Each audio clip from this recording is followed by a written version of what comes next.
guideline you can see over here: stop the bleeding, clean the wound, apply an antibiotic, cover the wound, change the dressing. So these are the guidelines given to us, and we are going to discuss them one by one. But before, dear students, there are a few phrases that I have also underlined over here. You can see in your screen as well: to tackle, to go, and to avoid. So these phrases I have underlined over here, and I hope that you have understood why I have underlined over here, because these phrases are infinitive: to tackle, to go, and to avoid, because to plus first form of verb, this is infinitive. Well, dear students, as we have been provided with a guideline, how can we deal with the situation if we come across, if somebody gets some minor injury or cuts, then there are some guidelines given to us. Number one point is stop the bleeding. So I'm going to read it. Minor cuts and scrapes usually stop bleeding on their own if they do not apply gentle pressure with a clean cloth or bandage. Hold the pressure continuously for 20 to 30 seconds, and if possible, alleviate the wound. Don't keep checking to see if the bleeding has stopped, because this may damage or dislodge the claw that is forming and cause bleeding to resume. If blood spurts or continues flowing after continuous pressure, seek medical assistance. So, as they have given us certain guidelines to handle crisis in emergencies. Number one, you can see over here, that is stop the bleeding. So, over here we have the first point, that how we are supposed to stop the bleeding. So what we are supposed to do if somebody is bleeding, then we have to apply gentle pressure on the wound, which means that you are going to press it with a clean cloth or a bandage. So put a clean cloth or bandage on a wound and press it, rather gently press it. And for how long that you are going to press it? Yes, you are going to press it for 20 to 30 seconds. And after pressing, what will happen during this period? Definitely the skin will recover, and the skin will rather recover in a way that you will have a clot lump. You must have seen that if you, God forbid, had someday any cut in your finger. Most of the time when you are in a kitchen, you get some cuts in your finger. Then you must have observed that definitely you pressed that part which is wounded for some time, and then after a few moments you see that there is a clot lump.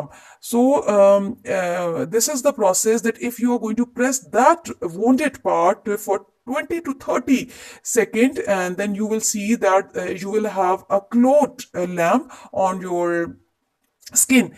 And the most important thing that they have told us, that we should not keep on checking whether the bleeding has stopped or flowing, because in such an attempt, what will happen? It can damage or disturb the clot lump, because this is very important. And it like we are in the habit of checking it, whether the wound has stopped bleeding or not. So it is highly recommended that we must not keep on checking that the bleeding has stopped or flowing. So for a few seconds we must remain calm and contented, and do not check time and again. So this transformation from bleeding to clotting is an important factor, because this clot stops the flow of blood, as you know it very well. So keeping the solidified blood in space, we should check very carefully if the bleeding has stopped. Like, it is not told, or it is not said to us that we must not see whether the bleeding has stopped or not, but for a while we must give time to it, because there are a few patients like diabetic patients, and whenever they get some cuts, their bleeding do not stop.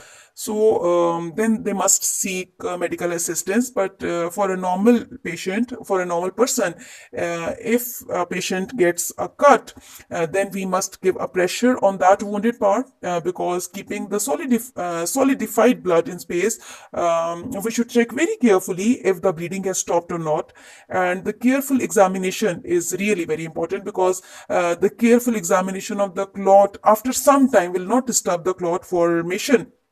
but then you see bleeding has not yet stopped, or even after continuous pressure that you are providing, then now is the time that you must go and get the medical assistance. You must go and seek medical help, or you must see your doctor, because you have been giving a pressure over that area for a continuous time, for a long period of time, and you see that your bleeding has not yet stopped. Then you are supposed to see your doctor, and you must get the medical help. Okay, dear students, now some of the words that are highlighted over here. Scrapes is the word that you have already done. I have told you, like, to damage the surface of something when you are rubbing, when you get a rub against it through something which is very rough one. And wound, you know it, injury, or and then elevate means to lift something up. And then dislodge means like to force or remove from position, and spurts mean to rush from the confined place, and assistance means aid or help. Well, dear students, some of the phrases are also highlighted over here. To see and to resume, and these two phrases are infinitive. You must underline it. And bleeding, what is bleeding over here? Yes, this is a gerund over here, and some of the gerunds that I have not marked or highlighted over here, you are supposed to identify them by yourselves. This is the activity that I am assigning to you right here.